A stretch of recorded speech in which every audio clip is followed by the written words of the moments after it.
আজকে আমি তোমাদের সাথে শেয়ার করছি মুখরোচক এবং খুব সহজ একটা রেসিপি তেলাপিয়া মাছ রান্না।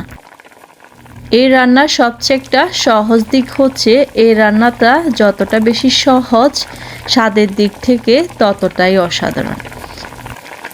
তুমি ভাতের সঙ্গে খাও কিংবা রুটির সঙ্গে, যখনই এই রান্নাটা একবার খাবে তোমার মনে হবে অনেক দিন এই খাওয়াটা তুমি খাও নাই। মাছটা রান্না করার আগে প্রথমে আমি মাছগুলোকে লবণ হলুদ মরিচ দিয়ে ভালো করে বাদামি কালার করে ভেজে নিয়েছিলাম।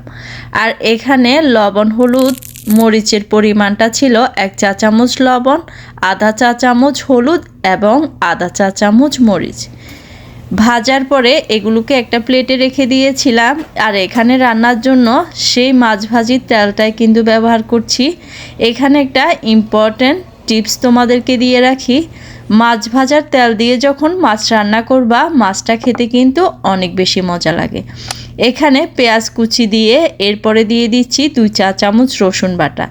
এবার তেলের মধ্যে মশলাগুলোকে ভালো করে ভেজে নিতে হবে। 2-3 মিনিট ভাজার পর দিয়ে দিলাম আধা কাপ পরিমাণ পানি। পানিটা দিয়ে দিব মশলাটা কষানোর জন্য, যাতে নিচে দিয়ে না লেগে যায়। যেহেতু আমি মাছ ভাজার মধ্যে লবণ দিয়েছি এজন্য লবণের পরিমাণটা একটু কম করে দিচ্ছি। এখানে 2 চা চামচ পরিমাণ লবণ দিয়ে দিয়েছি। এরপরে দিয়ে দিচ্ছি 1 চা চামচ হলুদের গুঁড়া, 2 চা চামচ মরিচের গুঁড়া, আধা চা চামচ ধনিয়া গুঁড়া এবং আধা চা চামচ জিরা গুঁড়া। আর তোমরা যদি ঝাল কম খেতে চাও তাহলে মরিচের পরিমাণটা একটু কম করে দিতে পারো, তবে একটু ঝাল ঝাল হলে কিন্তু তেলাপিয়া মাছটা খেতে অনেক বেশি ভালো লাগে। এখানে মশলাটা তোমাকে ধৈর্য ধরে সময় নিয়ে কষাতে হবে, কারণ মশলার কষানোর উপরে কিন্তু রান্নার অনেকটা স্বাদ নির্ভর করে। 5-7 মিনিট কষানোর পরে এখন পানি অনেকটাই শুকিয়ে গিয়েছে আর তেল উপরে ভেসে উঠেছে। এখন বুঝতে হবে মশলাটা পুরোপুরি রেডি। এবার দিয়ে দিচ্ছি পরিমাণ মতো পানি। এখানে আমি 2.5 কাপ পরিমাণ পানি দিয়ে দিচ্ছি মাছ রান্নার জন্য। মাছগুলো যেহেতু আমি আগে ভেজে নিয়েছি এখন আর মশলার মধ্যে কষাবো না। পানিতে বলক আসলে এরপরে মাছগুলো দিয়ে দিব, তাহলে আর মাছগুলো ভেঙে যাওয়ার সম্ভাবনা থাকবে না আর মাছগুলো একদম গোটা গোটা থাকবে।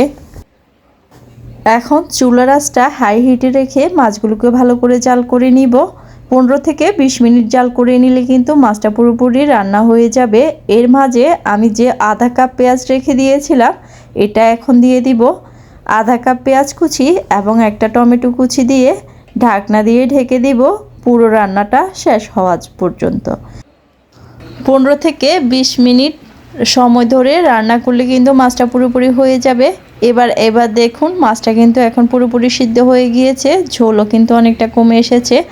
আমি তেলাপিয়া মাছের মধ্যে একটু ঝোল ঝোল রাখতেছি, আপনারা চাইলে ঝোল আরও কমিয়ে দিতে পারেন। আমার বাসায় সবাই কিন্তু ঝোল পছন্দ করে, এজন্য আমি একটু পরিমাণে ঝোল রেখে দিচ্ছি। তোমরা যদি এরকম ভিডিও দেখে রান্না করতে চাও তাহলে অবশ্যই কমেন্ট করে জানাবে। আর যদি তোমাদের মনে হয় এটা দেখা উচিত তাহলে অবশ্যই তোমাদের প্রিয়জনের কাছে শেয়ার করে দিবে। রান্না মানে শুধু স্বাদ না, এটা ভালোবাসার আরেক বহিঃপ্রকাশ। আজকের মতো এখানে শেষ, দেখা হচ্ছে পরবর্তী কোনো রেসিপিতে, নতুন কোনো গল্প বা নতুন কোনো রেসিপি নিয়ে। সাবস্ক্রাইব এবং ফলো করতে ভুলবে না। সবাই ভালো থাকবে। আল্লাহ হাফেজ।